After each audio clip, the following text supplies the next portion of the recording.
Kepala Dinas PMD Provinsi Bengkulu. Dalam dana desa di tahun 2026 ini artinya itu dipangkas oleh negara. Artinya seperti mana untuk di Provinsi Bengkulu ini, Pak Kepala Dinas PMD Provinsi Bengkulu? Ya, terima kasih. Selamat pagi. Assalamualaikum warahmatullahi wabarakatuh.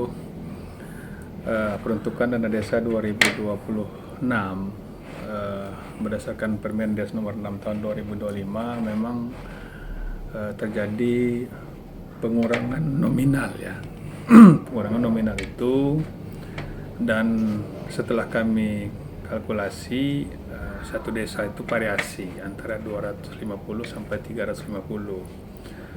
Dari petunjuk Permendes tersebut, dana itu ada peruntukan khusus dan ada juga larangannya.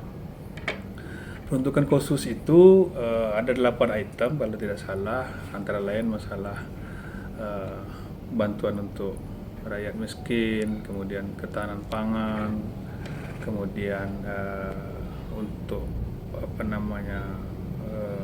operasi merah putih ya, kemudian dalam bentuk infrastruktur yang sifatnya terbatas. Dalam hal ini boleh itu rehab kantor desa, kalau membangun kantor desa tidak boleh. Demikian juga ada larangannya di sana ya, larangannya itu tidak boleh untuk bayar honorarium, tidak boleh untuk perjalanan dinas.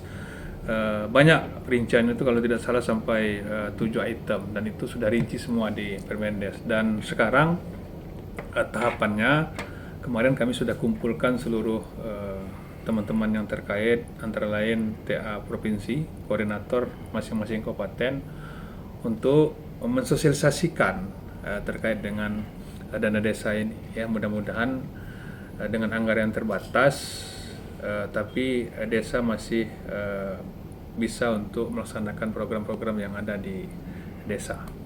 Ini sudah berapa banyak untuk desa di Provinsi Bengkulu itu, yaitu desa mandiri ini sebanyak berapa desa itu, Pak Kepala Dinas PMD Provinsi? Ya inilah yang menjadi tantangan kita di Provinsi Bengkulu. Saya sudah sampaikan kemarin ke Departemen Kementerian Desa. Dari 1413 desa di Provinsi Bengkulu itu mandirinya baru 150. Sedangkan tertinggal itu masih sekitar 20 sekian ya, 27 kalau tidak salah. Nah, tentu ini menjadi PR bersama, bagaimana ke depan desa mandiri itu bertambah, kemudian yang tertinggal itu berkurang. Inilah target kami ya.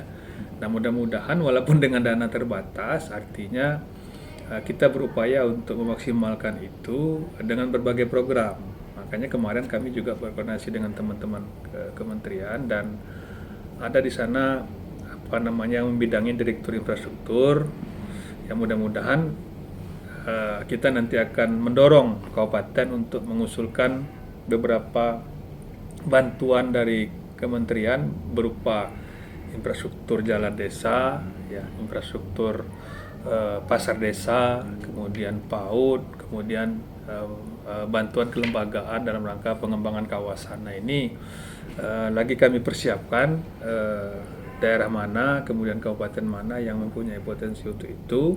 Dan insya Allah nanti akan kita sampaikan ke kementerian, mudah-mudahan itu direspon oleh pihak kementerian terhadap bantuan-bantuan infrastruktur yang tidak akan mungkin dianggarkan oleh provinsi, yang tidak akan mungkin dianggarkan oleh kabupaten karena dana yang terbatas.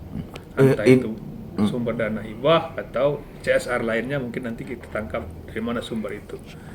Terakhir nih Pak Kepala Dinas PMD Provinsi Bengkulu, artinya di sini kan sangat sedikit sekali ya dari jumlah desa di Provinsi Bengkulu. Artinya untuk menjadi desa mandiri. Artinya problem ini seperti mana untuk harapan bahwa di kabupaten adalah ada OVD PMD itu sendiri, baik itu jenjang baik juga kecamatan, itu sendiri. Artinya instruksi atau himbauan kepada dinas OPD PMD itu seperti mana supaya ini desa ini lebih dari 50% untuk menjadi desa mandiri. Ya, terima kasih Pak. Jadi itulah yang menjadi tantangan saya bilang tadi ya. Kalau kita evaluasi dana desa itu 2015 sudah dimulai. Sampai dengan hari ini kita sudah jalan berapa tahun, tapi kemandirian desa belum terwujud secara maksimal. Saya pikir inilah yang perlu menjadi bahan evaluasi secara bersama-sama.